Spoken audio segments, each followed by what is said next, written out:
Het jy ook al gewens, iemand kan jou troos? Regtig troos. Nie net vir jou met mooi woorde oorlaai nie, maar terselfdertyd besef jy ook dat die plek hier in jou binneste waar jy getroos wil wees, lê so diep dat jy nie eens altyd self daarby kan uitkom nie. Hierdie behoefte aan troos om getroos te word, dit veroorsaak dikwels ook dan 'n diep fisiese pyn in jou lyf. Dis hoekom mense dit hartseer noem. Partykeer veroorsaak dit selfs maagsere. Vir 'n gewone fisiese pyn, hart of maag, sal medikasie heel moontlik daar diep kan insypel en kan verligting bring, maar vir daardie diep ware troos, aan die ander woorde die oorsaak eintlik van daai pyn, is daar nie medikasie nie. Ek dink baie mense loop met so 'n binneste pyn waar hulle graag getroos wil word. Daardie pyn kon veroorsaak gewees het deur 'n groot verlies wat jy ervaar het. 'n Onreg wat iemand jou aangedoen het. Selfkastyding oor dinge wat jy aangevang het of wat jy selfs nagelaat het om te doen. Dit kan 'n mens ook so seermaak dat jy troos gaan soek. Ja, die oorsake van jou soeke na troos kan eindeloos wees.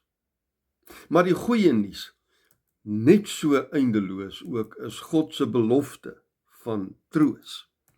En dit het vir ons moontlik geword in Pinkstertyd.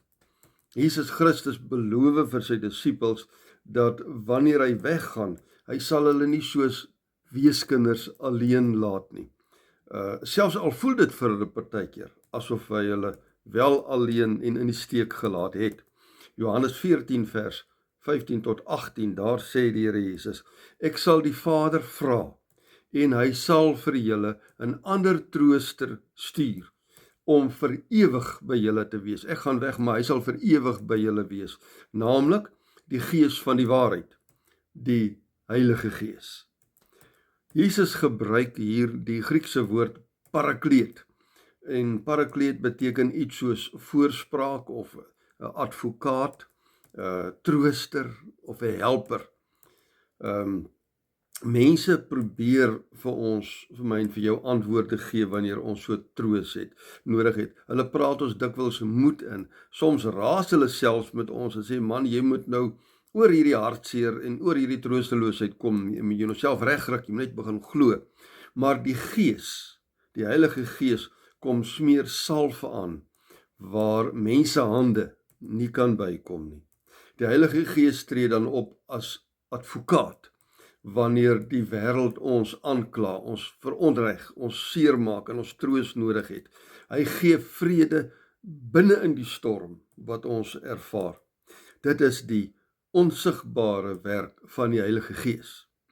Die trooster, die Heilige Gees, die trooster, kom herinner ook vir my daaraan, dat ek aan God behoort, dat ek nie vergeet is nie, al voel dit partykeer so, dat verlies en onreg en kommer en eensaamheid, al hierdie dinge, dat dit nooit die finale woord oor my lewe kan spreek nie.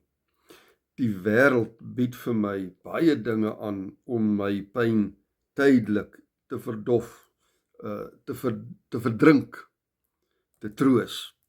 Dinge soos goeie medikasie, alkohol, wat van 'n lekker chocolate of sommer 'n sak vol chocolates, lekker kos, vakansies, my stokperdjies, een of ander liggaamlike genot, al hierdie dinge kan vir my wel tydelike troos bring. Maar die Heilige Trooster, hy raak my siel aan, daar binne waar die oorsaak regtig lê. Hy bring vir my 'n stille sekerheid dat God altyd naby is. Jesus het gesê, die Gees sal vir ewig by ons bly. Dat die trooster ons nooit sal verlaat nie en altyd vir ons sal intree wanneer mense ons diep seer gemaak het, ons verraai het, ons verstoot het. Op die eerste Pinksterdag het die Heilige Gees, die Trooster, die Heilige Trooster, het hy in die vorm van 4 tonge op die mense daar afgedaal en op hulle kom land. Ek sien dit sommer as die vuur van innerlike genesing ook, behalwe dat hulle tonge aangeraak is. Ons kom by later boodskap daarby. Dis is 'n vuur van suiwering. Dis 'n vuur wat vir ons vrede bring en geloof bring in hierdie God wat beloof het, hy is altyd by ons. Dit help ons om sekere dinge in ons lewe te aanvaar. Dit help ons om met oorgawe aan God te lewe en met oorgawe in die geloof dat hy my in die holte van sy hand hou, al voel ek alleen en verstote, dat dit my groot troos is, dat hy my nooit sal alleen laat nie, dat hy my innerlike pyn ken, en dat hy altyd, nie net naby aan my wil wees nie, maar ook die pyn diep in my hart, hy wil diep in my hart kom bly, daar waar die pyn is. Daarom wil ek jou vra, nooi hierdie Pinkstertyd in jou stil gebed, God se 4 tonge, nooi hulle opnuut in jou lewe in, nooi hulle om vir jou genesing te bring, innerlike genesing, sodat jy die res van jou lewe in die beskerming van die ware heilige trooster kan gaan leef. Gaan doen dit sommer nou in gebed, jy in stilte, saam met die Here.